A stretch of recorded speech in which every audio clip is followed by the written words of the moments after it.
listening to Happy Jack's RPG Podcast. I'm in Max. Pursuing the RPG hobby with reckless abandon.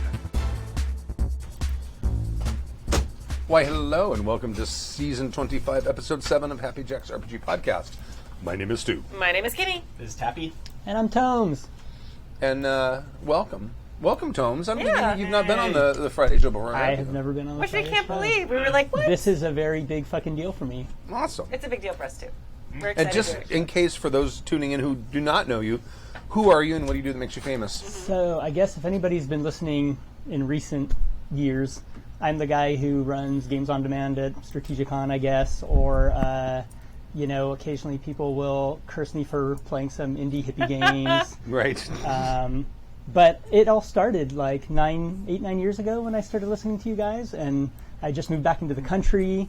A bunch of friends were asking to get into D&D because they'd never played. Like my ex-girlfriend and my current wife and like a bunch of other friends. And I was like, I can run D&D for you. And I hadn't done RPGs for like 10, 15 years, just like, Right. you guys had taken that break. Right. And so when I was looking at podcasts, like this one came along, and I'm like, oh, these guys are like me. And before you knew it, it took about a year to get that game going. And by the time I was running D&D for them, it was Savage Worlds. Excellent. And I don't think they knew. They still don't know to this day. They're like, oh, yeah, the D&D game. Yeah. But, There may have been dragons and dungeons. there were Dragons and Dungeons. Yeah. So Yeah. that's all they wanted. Actually, that's what it's called. It's dragons and dungeons. Yeah. But because of you guys, I found Strategicon. Like, I didn't... Oh, no kidding. Oh, I yeah. didn't No, know that was the only reason I went. It's because you guys kept talking about the con. So me and my friend Howie would go, and we went and checked out, the podcast. And the first game I think I played at the con before we changed hotels was a Cthulhu game that you were running. Oh, okay. And that's where I met, Gina and Mouser, and some of them were in that game. Right. And I just remember me and Gina were, both the bad guys, fucking with everybody. Right. And it was Nice. just fabulous. That's amazing. Oh, man. So we're actually like the origin story of the hippie gaming that we teach you about all the time. That's right. That's right. Hoisted by our own petard. Yeah. I am actually very proud of that. That's awesome. Thank you for sharing that story. That's Yeah. awesome. I don't know why I didn't know that. Yeah. I just imagined you as always having been the Oh, no. the dealer of all the indie games. No, not at do you all. want to buy a sundial? I mean, But, you guys different- were a big inspiration in me getting into the non-D&D stuff because I didn't really know what was there, and so Right. you started talking about Savage Worlds, and I missed the whole vampire thing because I didn't play in the 90s, Right. So it was as you guys started kind of looking around, that's how I started looking Oh, that's around. awesome. Amazing. Oh, by the way, Brylots says this will be my first Happy Jacks live or otherwise. Well, welcome. Exciting. That's Brian Lutz. Oh, awesome. So anyway, in this episode of Happy Jack's RPG Podcast, Rav writes in about getting into a character's headspace. Alervant sends us an update about the sexual harassment of his PC. I don't know if you remember that email. It was Yeah, I do fairly remember that. horrific. Yeah. It gets worse. Oh, no. An uncommon man asked because he talked to the GM. He wanted to have an adult conversation. And you know how I sometimes warn about adult conversations? How you kind of have to have adults to have them? That's just a little foreshadowing. Uncommon man asks about RPG small talk. But first, if you'd like to email us, you can email us at happyjacksrpg@gmail.com. That's happyjacksrpg@gmail.com. We also are on many social medias. We're on Twitter and Instagram and Facebook and MeWe, HappyJacksRPG, all one word. That's HappyJacksRPG, all one word. And we have a forum, happyjacksforum.com. That's happyjacksforum.com. Anything new? We do have we've had our 10th anniversary giveaway. Oh, that's right. Where we're giving away our really cool stage dice trays from Easy Roller Dice. So we had 3 winners for that because we have 3 different ones. We've got the Wolf design, the Cthulhu design, and the Spellbook design, all of which I adore. And our winners for that, because you could enter every day, online, it was a month-long thing. We have Heath, whose last name I will not announce, Verk, and Inhuman were our winners for that. Oh. So Bert goes to the con, too. yeah, he Yeah, really he does. does. Cool. So we have some local people. We have someone in faraway country that I have to figure out how to get them stuff to. It'll be amazing. But congratulations. I also sent you emails, so if you haven't checked the email that you entered with, check the email that you entered with. And we'll be sending those out to you very soon. And congratulations. Yes. And thank you to Easy Roller Dice for sending us those trays. They're awesome. They're very cool. I love mine. I use it all the time. Me too. It's my favorite. It's a dice tray and a dice bag. It's its own container for everything. It's awesome. I do. Yep.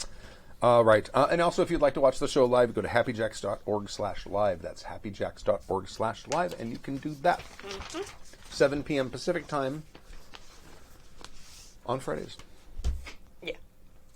Hey, guys. This is Getting into Characters Headspace from Rav. You want to read it since she was the first time? Yeah. Oh, my first Rav's email. in the chat room. They're very Ooh, excited. this is exciting. Hey guys, it's been a while. Rav on the forums. I'm stuck on a character and I need help. I'm playing a wizard with a tragic backstory for a game set in Ravenloft. Before the game, I had established in his background that he had to disguise himself as a ghoul to survive in a necromancer's catacomb filled with his pet ghouls. Fully disfigured himself and developed a taste for human flesh. Wow.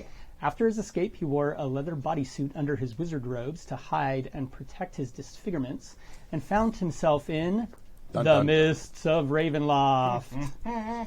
He was eventually completely healed, but the craving for long pig still remained. Here's the problem. I have no idea how to play this off convincingly. As a wizard, he's Hannibal Lecter levels of intelligence, but his desire for flesh is more primal than sophisticated. I just don't understand his motivation, even though I wrote it. The headspace is too foreign to me. Any ideas? What can I do to help me understand my character? I have about 200 hours of backlog to finish, and I just finished listening to Mode of Sin. Woo! That ending was epic. Oh, good. Thank you. I'm sad to have no more Moat to listen to, but look forward to starting the Inukai Dissension game soon. Good luck with that. Inukai Dissection. Dissection. Oh, no. That's a very different game. That's the L5R vampire crossover. Mashup.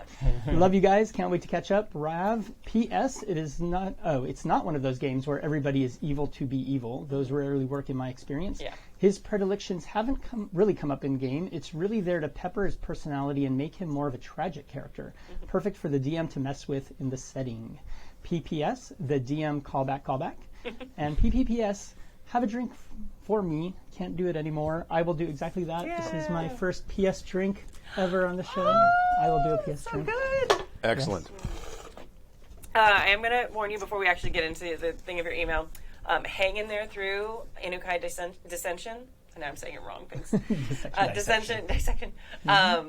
Great, cool story. Like the mechanics, we were doing the FFG beta. It was a little rough. It was a hot mess. It was a hot mess, and we had like 4 different like printed splat books that because it was still the beta phase, they hadn't come out with the books at all. But then we continue that same story in the Inukai Kintsugi Chronicles, which comes after that. So it's worth hanging in there for. I think it's like 5. I don't think it's that many. I think it's like 2 or 3. No, I think you're blocking it out. Was it really But that anyway, many? hang in there. The story's worth it, and then we continue it. We jump back to the 5th edition. And fortunately, the rules have come out for that, and it's a hot mess. It's still Still hot. a hot mess. It's like, There's a reason that we stuck with doing it in the 5th edition of FMR. And yeah, Fantasy Flight really, really likes their special dice and complicated mechanics. Yes, overly complicated. Yeah. I like the special dice for L5R, but a lot of the other stuff is not great. So. Yeah. Oh, and by the way, Moat may be coming back. Oh, God. At least a version of Moat, because I just got Vampire 5, and I'm reading it with an eye on revisiting the horrible island. I'm just going to say this is like Stu's 5th thing, not 5th, third campaign idea that he's given to me in the last 2 weeks. Well, so yes. it's variable. But there's a big distinction between this one and the other 2. I can do that. I can Which give I won't you say just on the all air. of my campaign ideas because I have at least 4 or 5. It's fine. Sweet. You're going to run a game. Great. Pick one.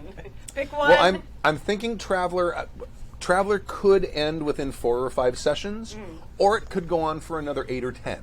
Yeah.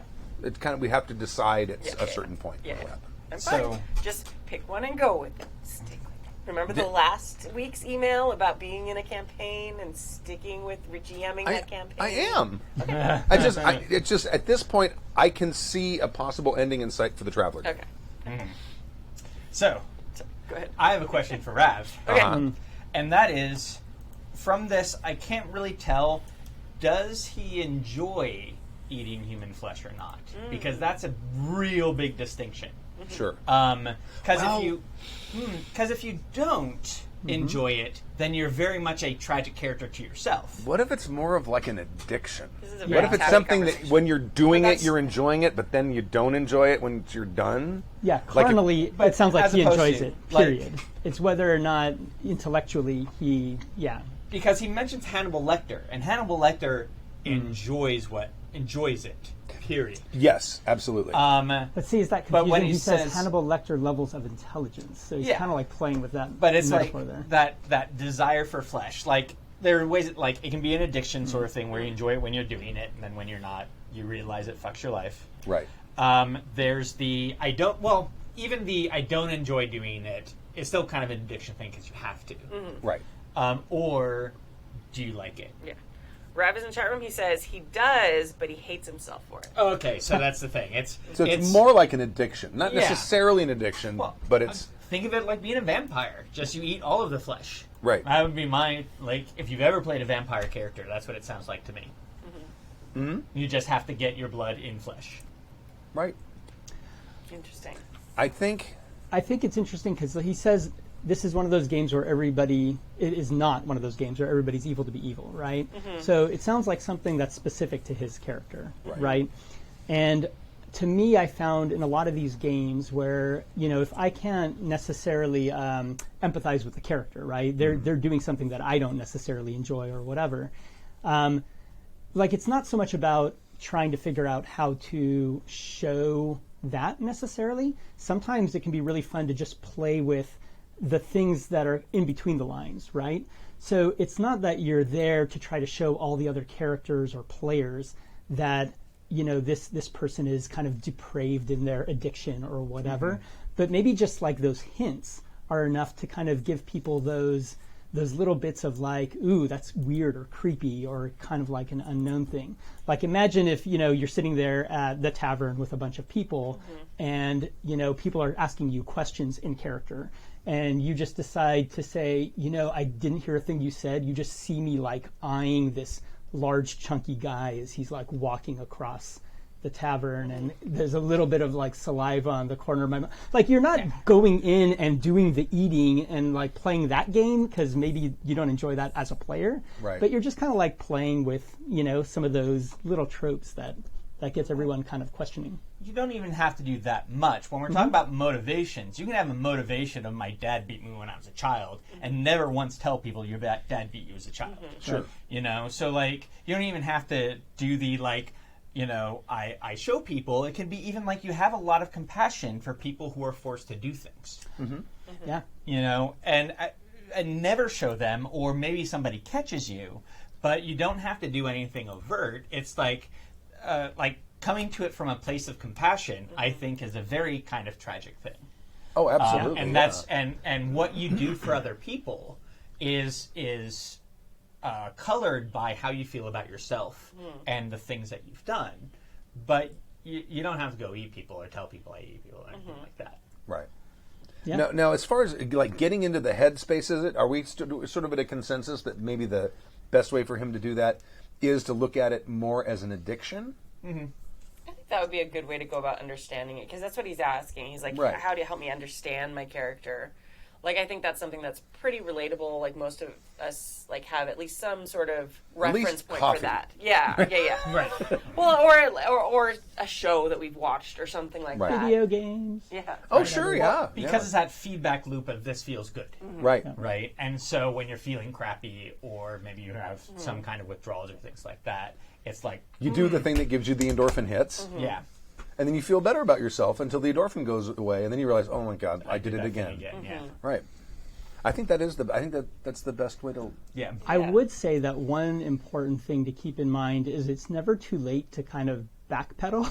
Yeah. But like, I mean, a lot of times, we've talked in this show and various of your APs about, safety tools and things like that. And one of the things that they kind of teach us is just because you started down a path doesn't mean you have to stay down that path.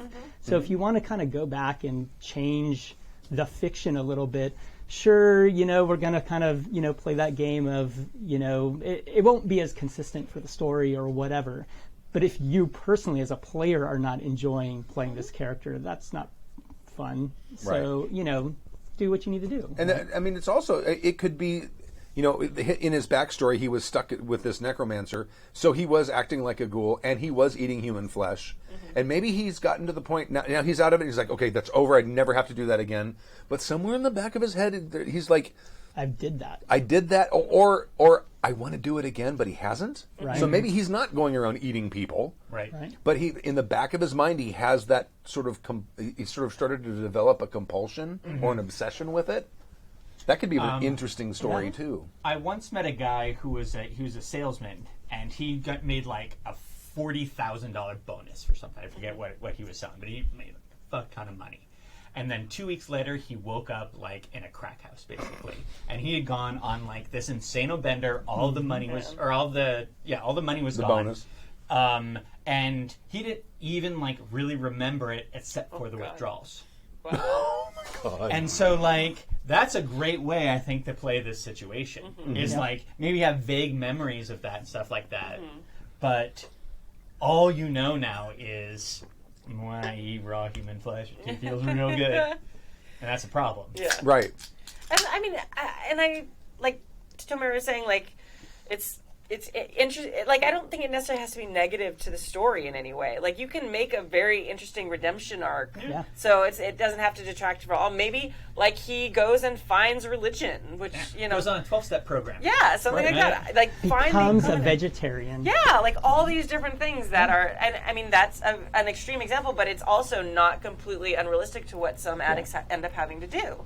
So And especially if the game has, like, some games, even D&D, like, you will have those like middle sessions where it's like, oh, we go to the town and let's pick up a couple weeks later or months later or whatever. You can always throw in some cool story arcs like that, right? Yeah. It'd be so cool to be a cleric, and then like somebody gets injured and you want to heal them, but maybe I shouldn't because I can't get that close. Yeah. But that's what I do. Oh, the smell, the smell. Like, it can be really interesting. Like there's a lot of things. I got blood all over my. All my hands. It's all my. So I don't know. I think there's It's barbecue sauce. like there are ways to definitely ways like we were saying to pull back from it or switch it up or continue with that story, but like take like swerve to another like kind of thing, like finding redemption or whatever like that. That if you're having trouble connecting with where the character is now, that might make it a little bit easier to relate to. Right. And honestly, I've played a ton of games where you start out with something you think being very important to your character, and as the game goes on, you find these other things that you've kind of gravitate toward, and you just kind of forget and push away those traits that aren't that interesting to play into.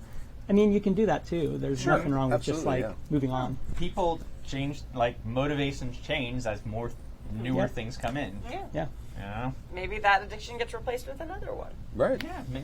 Maybe somebody lit your house on fire and fuck that guy. You replace eating people with murder hoboism. Yeah. The natural state of PCs. Right. All right. Thank you very much there for the email, Rav. Rav. And thanks for rocking on the forums. I want to read Allervance. Yes. Okay. Rav 'Cause reviews. The schadenfreude here is exceptional. I don't mean to revel in your... Because this is not a happy story. But my God. Sexual harassment of a PC, an update from Allervant. Greetings, West Coast Jackers. I wanted to give you an update on what happened since you read my last email, Season 25, Episode 1. To recap, the main GM in my group of over 15 years reacted very defensively when I asked that he not sexually harass my character. He's playing a woman character. Yes. He justified it by saying it happened in real life and his wife is okay with it when he did it to her. The other players told me they knew the GM liked to push buttons, but was entertaining otherwise. I posted the Steam chat transcript on the forums and will just include the last one. Please put down anything in your hands and remove your glasses if you're wearing them so you don't hurt yourself when you facepalm.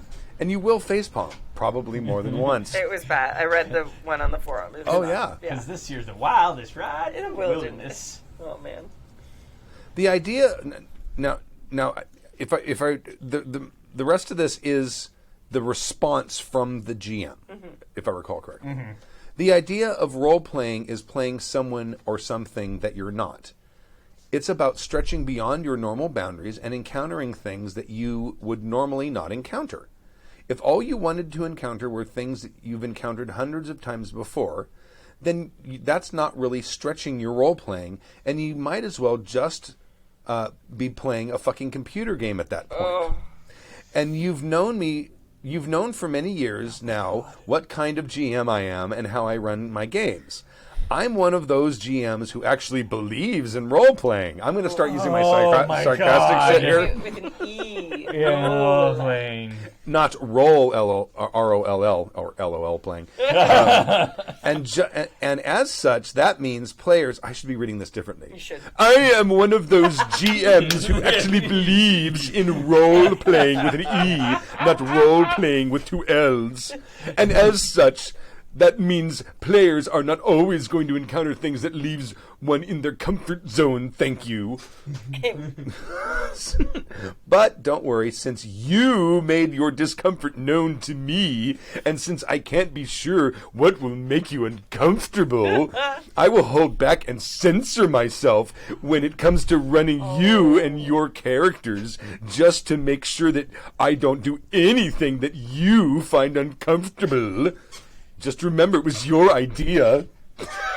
So, My God, this guy is such a fucking ass. I'd really like to know what he does to make the male characters feel uncomfortable. Isn't that an interesting question, Tappy? I really want to know, because that's his role-playing style, right? Oh, yeah, he pushes boundaries. Yeah. But in that way that is, it makes for a whole incomplete story. Right. He does. Yeah. Oh my God. He I want sounds to like fucking... every crappy community theater director ever. I'm here to push you past your comfort zone. Feel the character. Be challenged by their experiences. I'm like, oh, fucking God. This is you're a good man, Charlie Brown. Like, what the fuck? Right. I'm holding the football. Come on. All right, finish the email before I lose my shit. I was planning to leave the group later after we got to play one more sessions of D&D with a different GM, but this made me quit today. Good move. Yes. It's not. It's like the only thing in his GM toolbox is I know what's best for you, so be grateful. No apologies, no desire to discuss things further, just a threat of a bland role-playing session. He has no desire to quote-unquote stretch his own role-playing skills beyond making the players uncomfortable. Well, it sounds like he's really good at harassing women. Yeah, it does. It does. I'll bet, your point a minute ago, I'll bet you the thing he does to make the male characters uncomfortable is victimize the women in their backstories and in their world. Oh, yeah. probably, yeah. 100%. Yeah. Or the other women at the table. Yeah. Right. That would make me feel very uncomfortable. Right. 100%. There's a game store a short drive from my house that has open tables. I'll find out if there are any regular groups with an opening and start fresh as a player. Yes. Hear, hear. See if I can find... You know what? Take some time. Don't jump right back into a relationship. You need some time you need some you time. Get comfortable with yourself again. You need a palate cleanser too, maybe. Because you're going to jump into the next thing, and you're going to think it's awesome, and then the next thing you go, what am I doing? Why am I playing riffs? Maybe just binge watch some What We Do in the Shadows, maybe some She-Ra. She-Ra's fucking rad. Dragon Prince. The Dragon Prince. Sorry, I'm really into the Netflix cartoons right now. All right, continue. See if I can find my own strengths and weaknesses before I consider getting behind the screen. Thank you to all the Happy Jacks crew, including the people on the forums and my other friends for helping me. Leaving the group after being part of it for over 15 years was tough, but ultimately I'm better for it. Allerband. Congratulations on making the right decision. And fuck that guy! What a douchebag! I mean, that's ridiculous. Yes, I like pushing the boundaries of my players, but it's absolutely vital that it's in a way that they feel comfortable.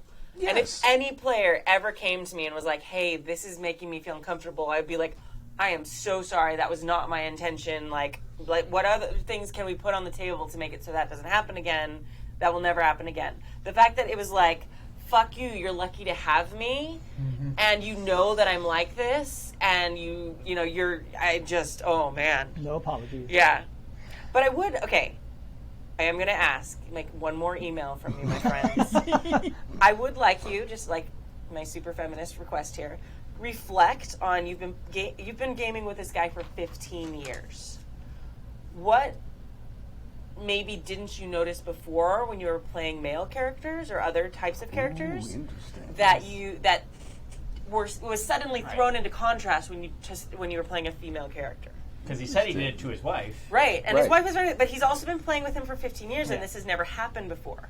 So I think this is the first time. Yeah, this is the first time you played a female character. Yes. So what about that threw something into contrast? Because I'm super glad that you noticed that he was treating women that way, because that's not okay. But like, what about that? I'm really interested to hear like that flip kind of observation.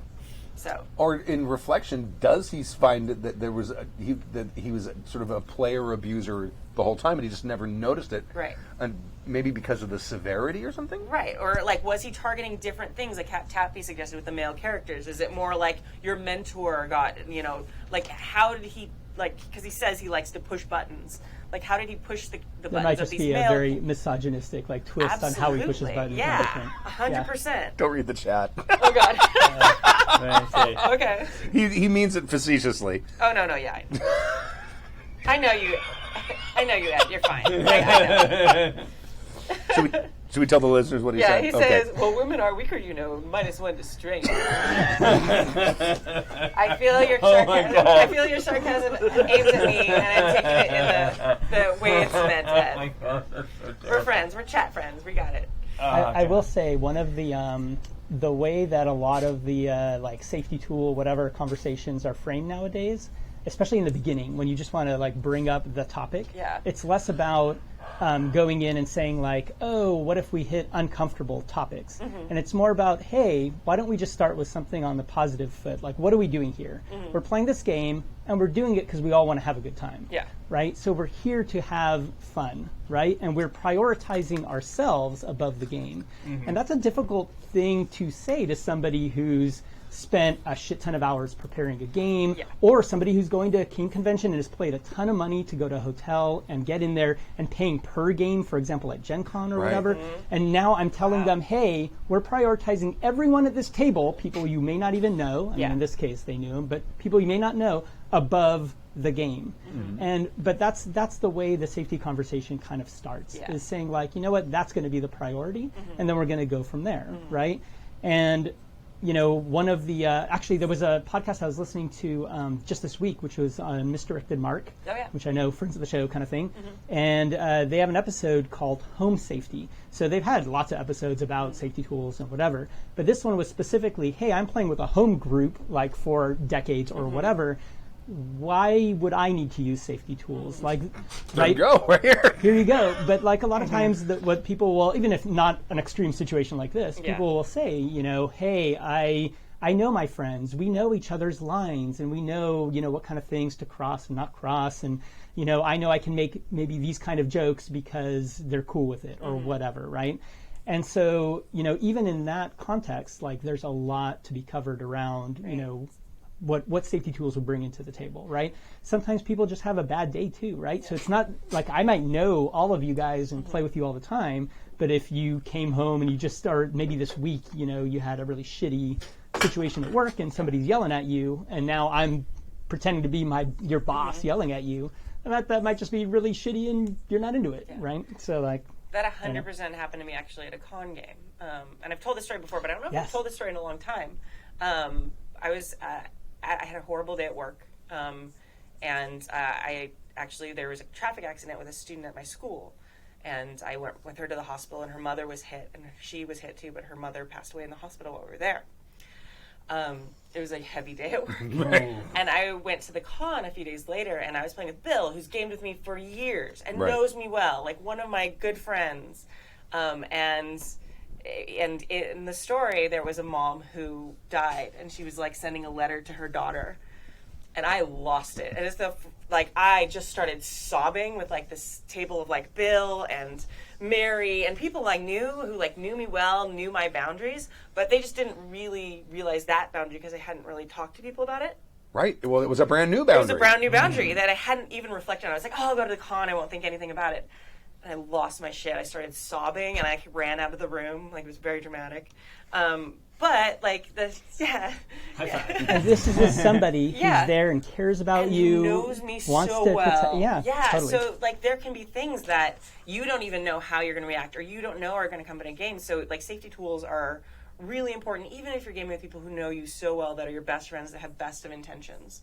And I think what saves you in that case is the people have those best intentions, which it sounds like we're not saying here. We're not dealing with But that. like the safety tool itself is just a tool to help facilitate that. In the end, even when your safety tool fails you, or you're not able to use it in the way provided, like you still have those friends who are looking out for you. And I think that's the most important part, is that conversation. Absolutely. Like I played a game with a friend of mine who has been in the armed services, wrote a game about civilians in war. That was the game we were playing. We were playing civilians, like, kind of weak in war situation. It's already a bad situation. And one of the players that we were playing with said, I want to do a dark thing in this scene. Is everyone, like, he gave us a heads up. That's awesome, like safety tool-ish behavior, right? I'm going to do this dark thing. Is everybody kind of cool with that? Everyone was. My friend who had been in the services and wrote this game was the GM. He's like, yeah, bring it. And the first thing the guy does is kind of imply that he's got a gun on his lap, and he's implying kind of like a suicide situation, right? And my friend who'd written this game just like noped out, turned off the camera, and just jumped off the call. Because that was a triggering event for him, right? And so, like they got back on the call like 5 minutes later, and, we checked in and did all that stuff. And, we know safety tools. I was in a community where safety tools was front and center. But, like, sometimes you just can't do that thing. Like, it's so visceral. But the main thing is we were there to support, our friend, and that's it, right? Right. So, sorry, you don't have that here. No, I also suggest you're on the forums. Like, check out the forums and Discord, because I know there's online games that kind of organize there quite often, even if they're just play by post games. So check there, but definitely go to your local gaming store.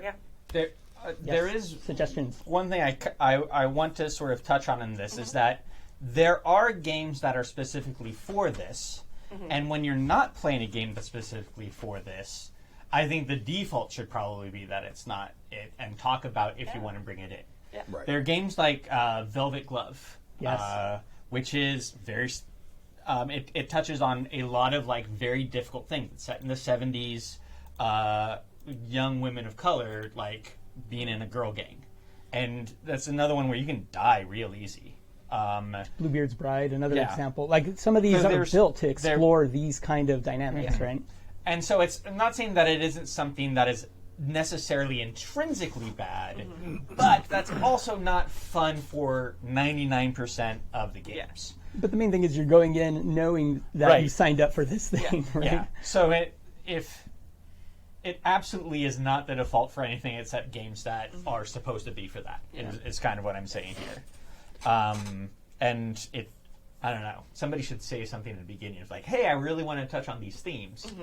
Lines and veils, man. There's tools for exactly that you can put into any game. So I did it in the Call of Cthulhu game where I wrote a whole thing out, and we had a lot of players opt out before the game started. Well, and I specifically said, because my game, The Autumn People, is set in, it started in 1912, and I was like, there is going to be no overt sexism in this game, because I don't care about that. You guys are fucking badasses going to do supernatural shit. There's going to be no overt racism, because I don't care about that. I don't care if that is realistic or not. I don't want to deal with it. I want to spend all of my time being awesome. Yeah, absolutely. Oh, I heard about a new safety tool this week. Let me just, I got one little preachy thing first. Go. Oh, no, go ahead. Go first, and then I'll do my preachy. Okay, just because we were talking about, and I'm sure some of us have probably heard about this. Okay, I might have the wrong name. We were a little drunk when we were sharing about it. But it's, okay, we're going to laugh at it, but it's a good one. It's called the O card. Oh, yeah. We're going to laugh. Oh, yeah. Okay. So it's Go on. I know. Okay, it needs a better name, but it stands for the OK, and it's like, I know. I was disappointed when I heard too. But I was like, there's a card for that?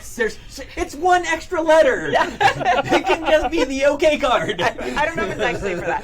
But it's like one more letter. It's like a checking card that's kind of like the flip side to the X card. Instead of It's like a keep going card. yeah, like Okay. like the GM will touch it, or whoever's running the team touches it. Everybody touches the O card to signal that they're okay with continuing. Oh, okay. So rather than you touching it when you're like, because people are sometimes afraid to opt out. So Yes. So instead of it's more of an opting in, and if you just don't touch it, then you're like that's the signal to move away. You're saying from you're it. excited about the thing happening, and people can take it another step further Yeah. if they'd like, right? It's just and it's yeah. the same as like it's just seeing on people's faces that they're excited about a thing, right?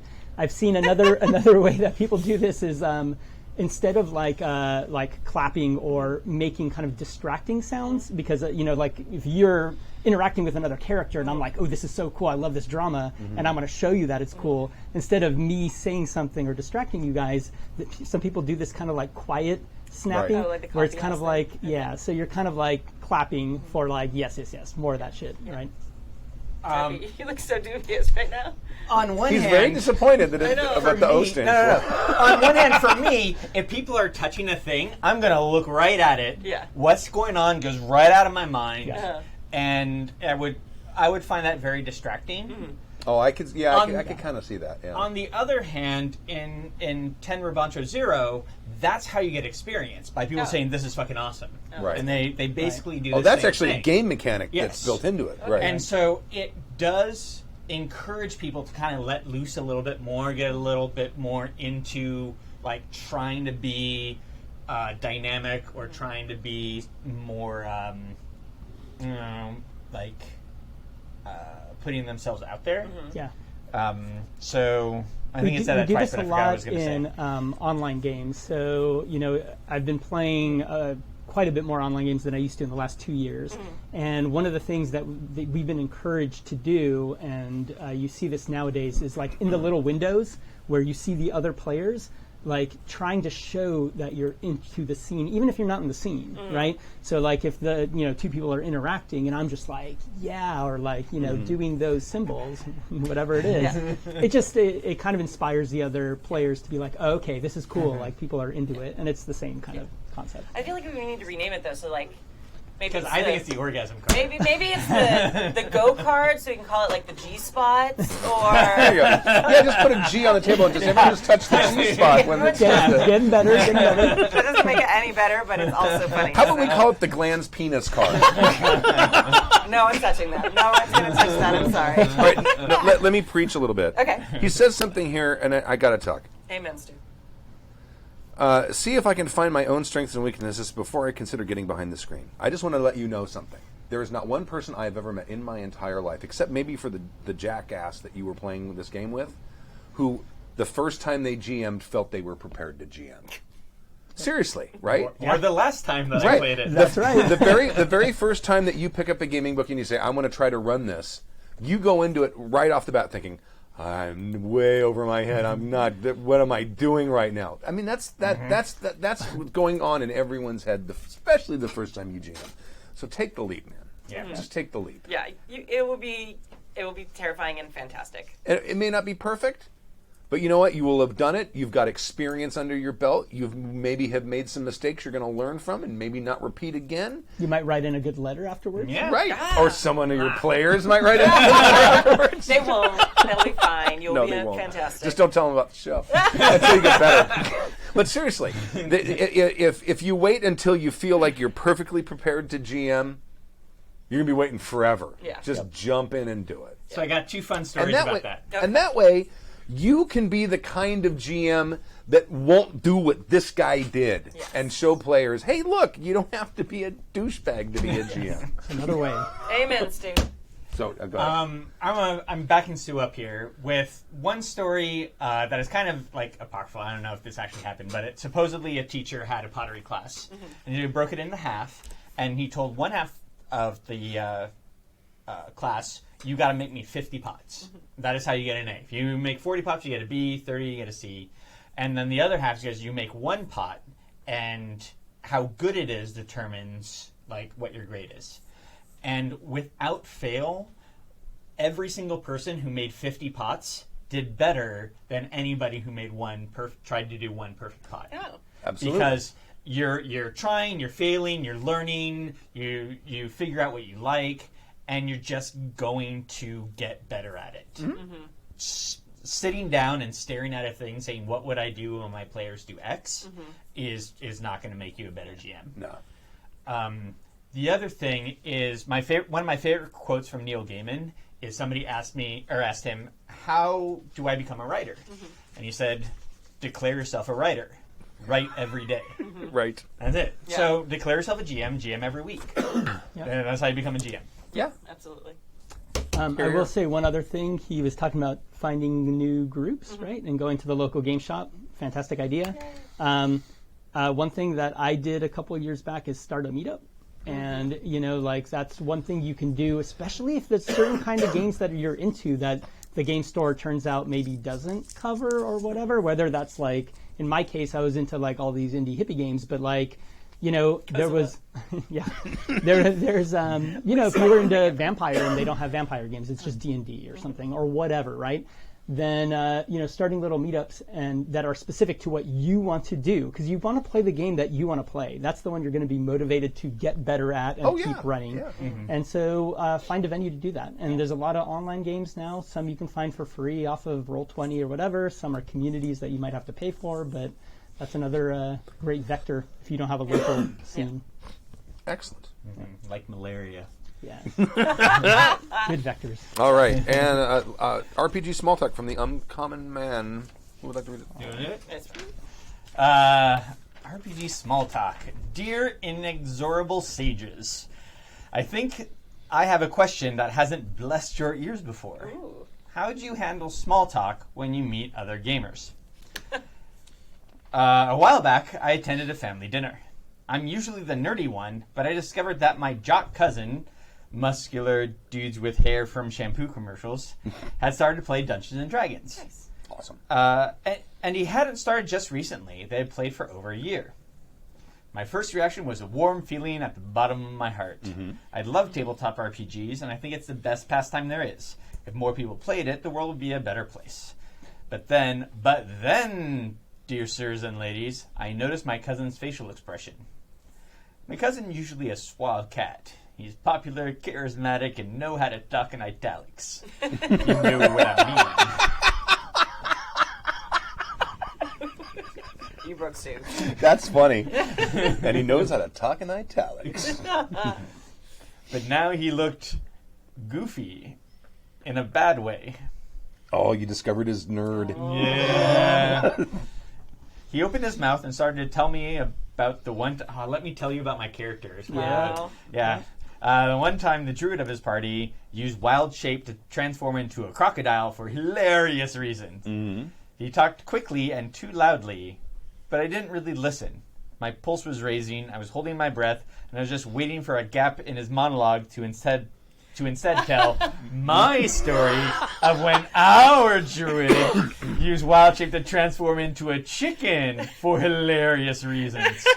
Even one that was more of a dinosaur than the crocodile. Right. I saw an opening and fired away. But I didn't get to finish my tale before my cousin forced himself back into the spotlight to tell about the time his rogue had sneaked away from the party to do something stupid. No problems, I had several rogue stories of that flavor as well. This happens every time I meet a new gamer in my life. We start to sling personal stories from our tables, vivid and real, but not really fun to listen to if you weren't there. So please tell me, what shall I do when I meet new players? What shall I talk about? I don't know how to answer this, but I got to tell you a story about one of the early game cons after we started the podcast. It was when I had just done the first draft of Moment of Truth, and I was sitting there, like going through like editing or something like that, and I was sitting at a gaming table, and it was near the open gaming area. This is when it was still the Sheridan, I think, and two guys sat down. One of them is a listener.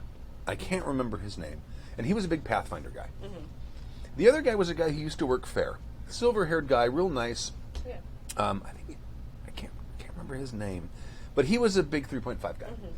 And they sat down and they were asking me about the game, and I was kind of explaining the mechanics to it and stuff. And the conversation kind of wandered and the two of them kind of started trading stories, and they're little anecdotes about things that happened in their game. And while they're not playing the exact same game, it's Portuguese and Spanish. It's not, English and Japanese. Yeah. Okay? So the stories translate because they're still basically close to the same system. And they're basically telling these stories about how, well, we had this one mage who cast this combination of spells that had this effect, and this went on for like an hour and a half, and I was fucking fascinated by every one of these stories. And it wasn't. I seriously was, because these guys were so entrenched into their game system that they'd mastered it. You know what I mean? Yeah. And it's almost like watching someone who likes board games and then a chess master. It's like, I know this shit better than anyone on the planet. Yeah. You know what I'm saying? And it was fascinating to watch. The stories were funny. Because it was these weird unintended consequences and things, and I mean like creative uses of a portable hole, things like that, things like that happen. Yeah. And that's old school shit. Yeah, right. It sounds like your stone to flesh to stone story or whatever. No, forget it. I don't know. I probably told it one time. Yeah. But I don't remember. But it was fascinating listening to these guys, and they weren't telling. It wasn't like a one-upsmanship. They were just trading war stories. They weren't talking about their characters, though. They were for the most part, what they were talking about was what other players in their game were doing. And I wonder if that made it more interesting. Because I mean, all three of us. I mean, I wasn't contributing to the conversation because I've never played D&D or 3.5 or any of those things enough to be able to contribute in any meaningful way, but all of us were engaged in this conversation. This conversation lasted a long time. I think especially in the nerd community, we're like a little rough around the edges when it comes to human contact. Oh, not necessarily. Well, because there's two ways to respond to somebody when they're telling you a story. One is to react to their story and reference it. And the other way is to tell a story of your own to show that you sympathize or understand. And I think that a lot of people who play D&D, etc. The other way is to listen. That was the first one. It's like to listen and respond. But a lot of people who playing D&D or playing role-playing games oftentimes when say, "Oh yeah, I had something like that." Right. Sure. And now people like me, if I don't repeat it in my head over and over and over, I'll just fucking forget it. And then we're like, "Oh, I had a story, but I don't know what it is."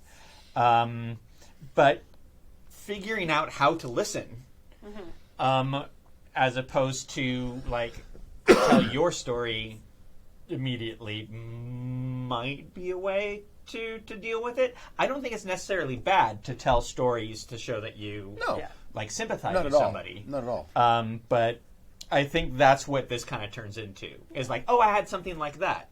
And then, oh, I had something like that. I think what made this particular instance very interesting is it seemed to be very organic. Oh, yeah. It wasn't like this happened. Oh no! Then they're trading stories back and forth like they're taking turns or waiting for their turns. I mean, the conversation would meander, and then all of a sudden there would be this spark of oh yeah, that reminds me. And then we had this situation, and this happened, and I don't know, but I mean, I think I don't really have. I mean, apart from this show, I don't really have a lot of gaming conversations with people. I mean, occasionally passing by, but I probably have a lot more than most people do, actually, when I think about it. And I think that's the thing. People are like this no matter what their nerd hobby is. Oh, yeah. When I get around other teachers, oh, man, we talk like this. We swap stories. Usually over alcohol. Yeah. I've never known a group that drinks more than teachers. Right. I mean, when I'm around horse people, oh, man, horse people always have the story. Every hobby does this. So I don't think it's even just something about gaming hobbies. I think gaming hobbies might have it a little bit more bottled up because it sounds like he's a little bit of a closet nerd. It sounds like his gaming group is probably very small since you described him as a jock and all these things. So it might be something that he doesn't get to just let his nerd flag fly very often. Yeah, that's a good so he's very excited that he's hey, you know my thing too. That's very exciting. I'm going to talk to you Oh my God, about I've got a year's worth of stories I've never been able to tell anyone. because it might be that the only people he plays with are the people in his group. Right. So he never gets to, like, I mean, we all can do, hey, remember that time, like, a year ago? And you're like, yeah, we were there. Oh, yeah. Right. So, I don't know. I feel like there's probably a little bit of, like carbonated nerd that's like so excited to explode. Someone took the bottle. And share with someone who wasn't already there for all his stories.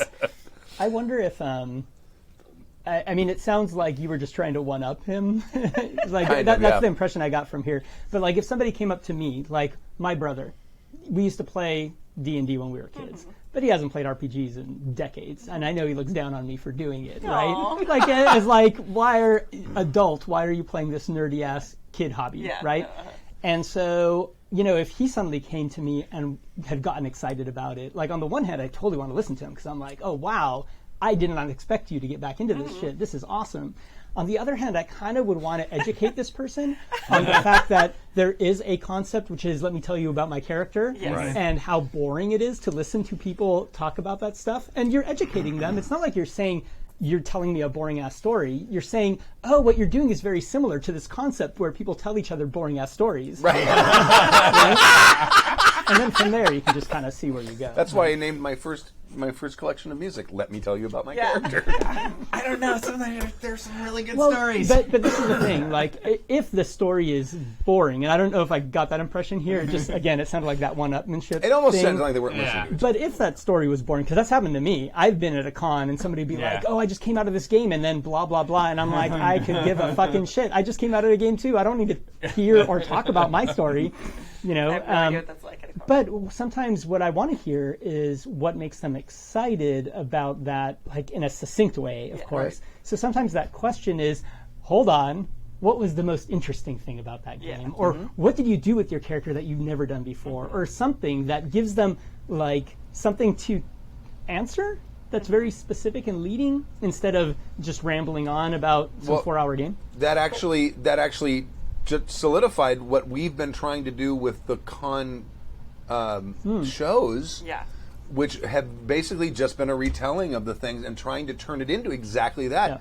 What really good thing happened, or what lesson did you learn, or what would you have changed about it? As a listener, let me tell you how much we fucking appreciate it. It is hurting cats, I'm going to tell you that. Because everybody wants to get up there and recap the whole entire thing. game. Yeah. I think we might be focusing on the wrong thing right now, which is like how he should like talk to his cousin because his cousin is doing it. Right. I think he's saying that he himself is also doing it. Talks too much. He could just have stopped and listened to his cousin, but he says, like he talks about his rogue. Oh, no problem. I got a ton of rogue stories. Like for yourself, like just kind of slow your roll. Mm-hmm. Yeah. You know, and it might work out fine. Right. This is something that I tried. So it was just about a year ago because Big Bad Con's coming around the corner, and it was last year at Big Bad Con. I got to meet a bunch of people I'd only gamed with online, you know, close friends and all this stuff, and see old friends. And at the end of the con, there was about 5 of us. We went out drinking. It was Sunday night. And we were all so hype about all these games we played all weekend. And not just the games, but different experiences and hanging out with people late at night and talking about game design and all that bullshit, right? And we're all there, you know, eating and drinking at some bar, and we want to share all this shit. But, like, any one of us could have sat there and talked for half an hour straight. Oh, sure. So what we did is we used some game mechanics to do that. I mean, you're fucking gamers. You're gamers. You're asking, how do we do this with players, right? You guys play games, right? So give them a game to play. Our game was, we're going to go around the table and each say a little vignette, like a couple sentences about a thing that we liked about the weekend. And we went and did that. And we were going to keep doing it until somebody says, I'm done. And when they say they're done, everyone gets one last chance. So that way there's like an epilogue. and then we're over. Nice. Right. And that's what we did. And we did it for like a fucking hour. Fucking And 50 everyone years. was hyped. Dude, we were shedding tears about Yeah. stuff. Like, it was so good. It was cathartic. But at some point, someone's going to be tired and say, you know what, guys, I'm done. Yeah. Everyone gets to say one last shit, Yeah. and we're done. Okay. And it was great. That's awesome. Gamify it. Yeah, absolutely. Do you remember my douchebag story way back in season 1? Like, we were... That face Oh, is Yeah. the fourth edition. Yeah. I'm playing fourth edition, and the guy's like, just out of the blue, decided to like shit on your parade. Yeah. Yes. And so that's like the kind of thing that's a sort of one-upsmanship. It's Right. like, oh, blah, blah, blah, blah, blah, or I would do this, or whatever. And then, just call him a fucking douchebag to their face. Like, straight up. Because I may have been drinking when I said, well, then you're a douchebag. I don't know. But, Yeah, I mean, your cousin is sort of a permanent fixture in your well, don't do circle. that to your cousin. Well, Especially unless if they your have that cousins, relationship. especially if your cousins, like Is a a big jock. football player. Yeah, I think Yeah. that's the other thing too. Is like take a break. Like, it's very exciting that you've discovered this about each other, but like you also have forever because you're family to like talk about this gaming stuff. So you might have 8 rogue stories. Take a breath, be an adult, be like, you know what? I've got 8 other family events coming up in the next 6 months. I'm going to share one at each one of these events. There you go. Pace it out. Pace it That's out, great. plan it out, show like because there's a little bit of competition happening here. I get it. In the long run, you actually have more stories, and you don't need to throw them all out at once. Yeah, you can conserve that. Yeah, Yeah, count your bullets. exactly. All right. Well, that's it. Aw. Where's my Right. thing? Hey, thank you for joining us. Oh, yeah. super It good. was an honor and a pleasure. Yes. And come back anytime. Yeah, Thanks. all the time. This is my theme. I don't know. Ah, it is. Yeah.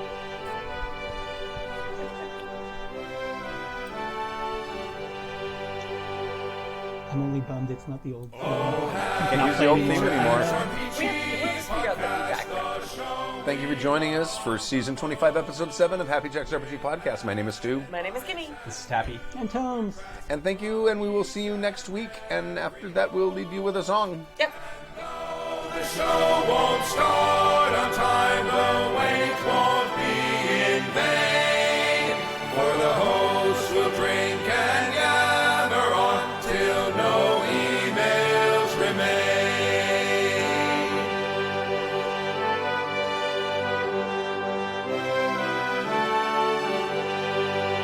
Oh, Happy Jack's our patron saint of the skillful game master.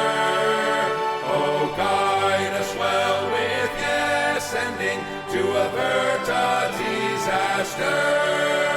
Whether fate or GURPS or millions of apocalyptic acts, fellow listeners and every host will always have our backs. Unless you're playing D&D and then they'll give you crap.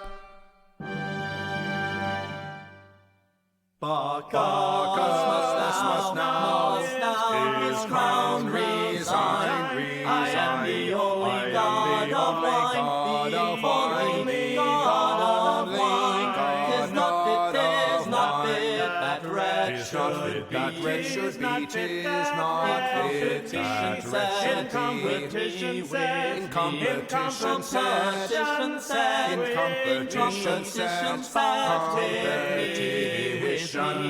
who can drink more? Who can drink more? Drink 10 times more than he. Can drink 10 times more than he.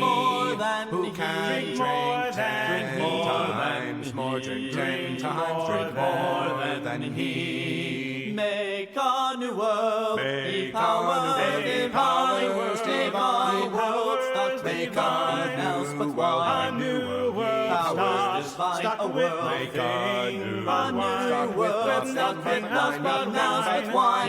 Make a new world. Ye powers divine. With nothing else but wine. Wine. A new world. Start with nothing else but wine. Let wine be earth and air. Let wine be earth. Let wine be earth and air.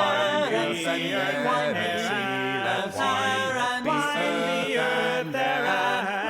Let wine that wine, and let that wine be all for me, and let that wine be all for me. The preceding program has been a presentation of the Angry Folk Media Empire.